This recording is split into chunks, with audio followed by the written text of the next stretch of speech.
We got a military truck approaching the bridge.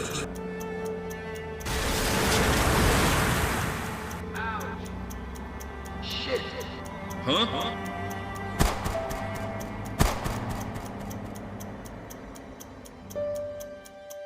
Yo, what the fuck, James? Bruh, did you seriously just kill that poor old fisherman?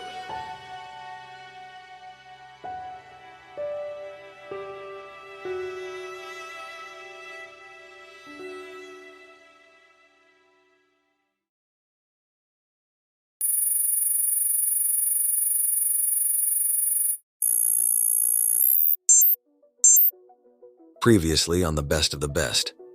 Our team of operatives, including Jake, James, Peter, and Ryan, embarked on a perilous mission high above their target.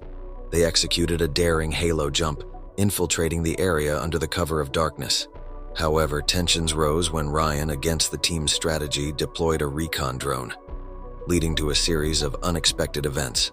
A chance encounter with a local fisherman threatened to expose their presence, forcing them into a critical decision.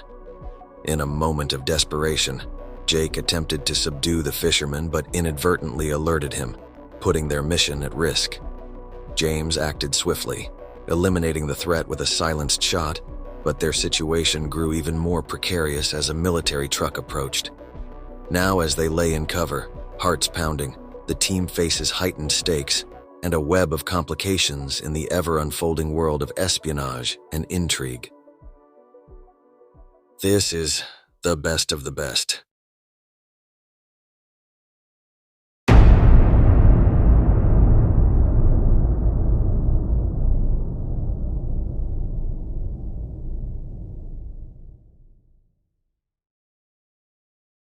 In the Dungeon Master's living room, the players gathered around the table, but the atmosphere was anything but serious. Arguments filled the room as they dissected the events, leading them to this serious yet unexpectedly hilarious impasse. Jason, playing the character Jake, his frustration still echoing from the fisherman fiasco, exclaimed, "Yo, Stephen, my guy. Deploying that drone on your own and without a group vote was like ordering pineapple on a pizza without asking anyone else. It's fucked up." Stephen, playing as Ryan, undeterred and wearing a mischievous grin, retorted, "Jake, you're the guy who tried to hop a busted old fence without checking it first.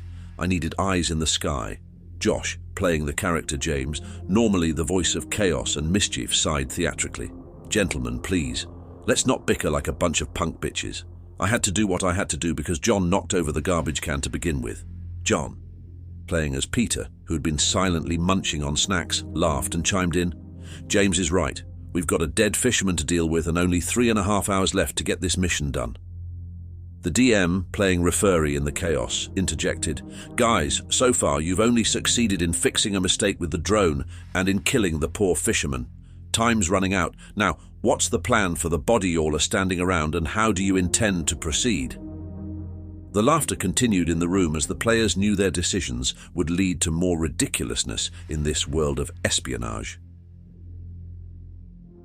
As the campaign continues, you will now hear the accounts and decisions of the players within the game.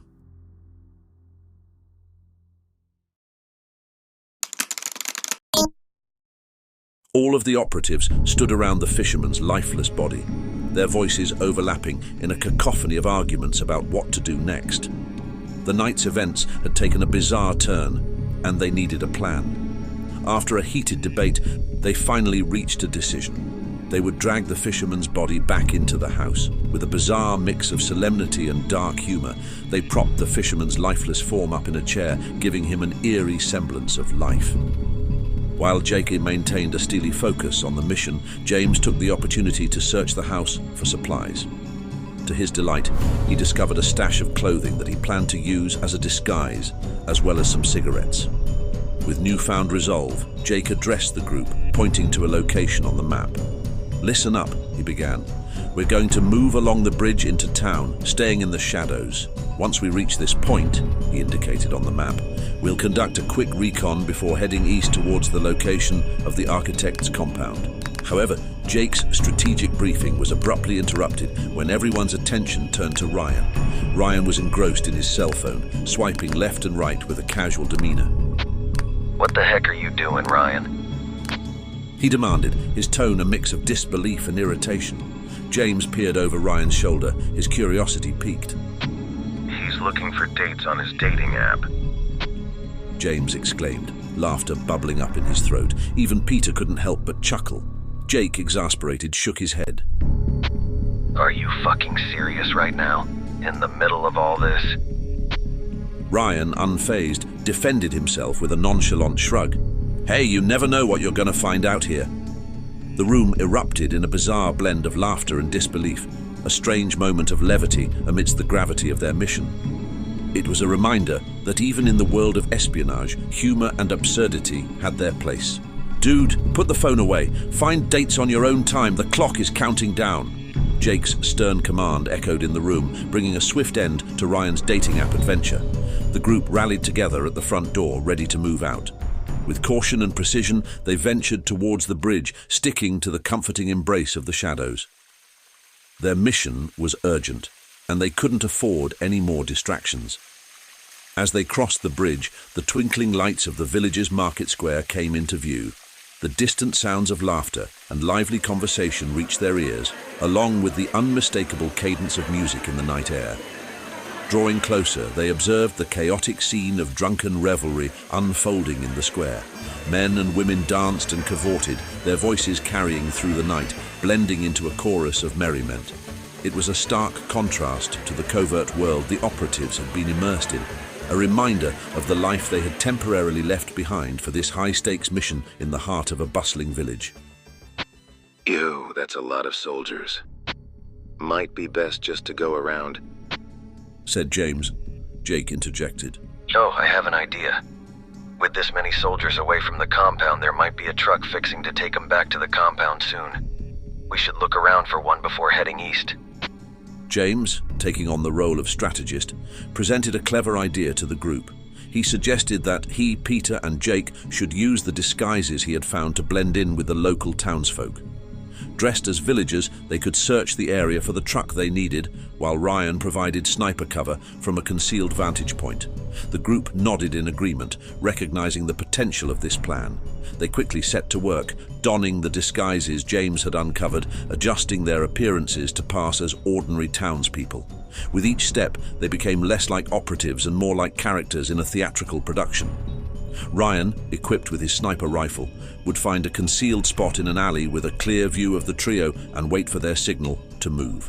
The plan was set, and they were ready to execute it with precision. With a shared sense of purpose, they departed for their respective roles, each aware of the risks and the importance of their mission in this lively, unsuspecting village. We're moving in. As the three operatives gave Ryan the agreed-upon signal, they began to stroll through the bustling market square, blending in with the locals, while keeping a keen eye out for the truck James suspected would be in the vicinity. Ryan, ever vigilant, tracked their movements through the scope of his sniper rifle. However, as he maintained his watchful gaze, his keen ears picked up the unmistakable sound of a drunken woman tripping and stumbling nearby. Her misstep led her to fall, just in front of him. In an instant, Ryan's instincts kicked in. With swift and silent precision, he slung his sniper rifle behind his back, concealing it from view. In a nimble move, he retreated into the shadows of the alley, his heart racing as he hoped to avoid detection by the inebriated woman. The mission hung in the balance as Ryan remained hidden, but it didn't work. He had rolled a critical fail. Ryan's attempt to slip into the shadows had failed spectacularly. In what felt like a cruel twist of fate, the overly robust woman had not only heard him but seemed to take his evasive maneuver as a peculiar form of flirtation.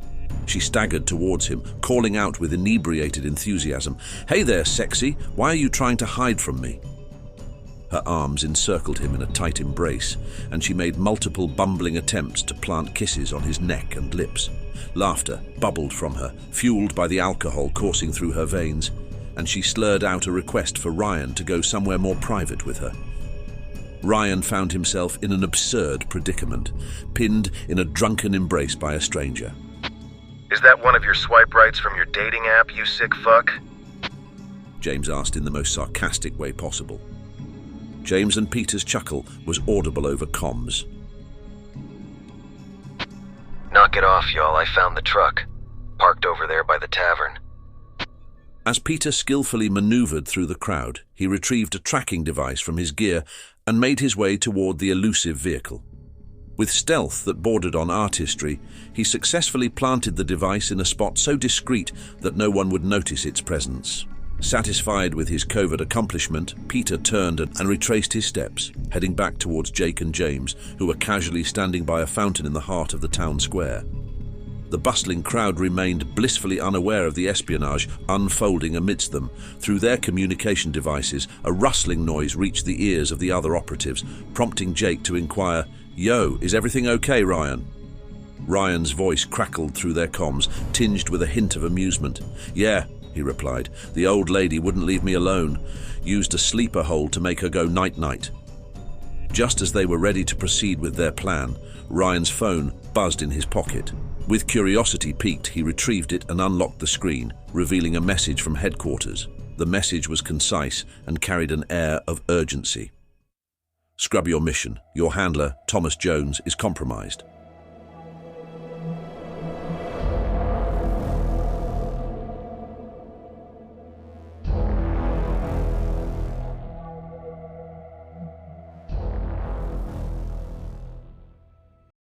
To be continued. As we close this chapter with the curious scriptorium, don't forget to like and subscribe for more intriguing tales. Thanks for joining us, and until we meet again, stay curious.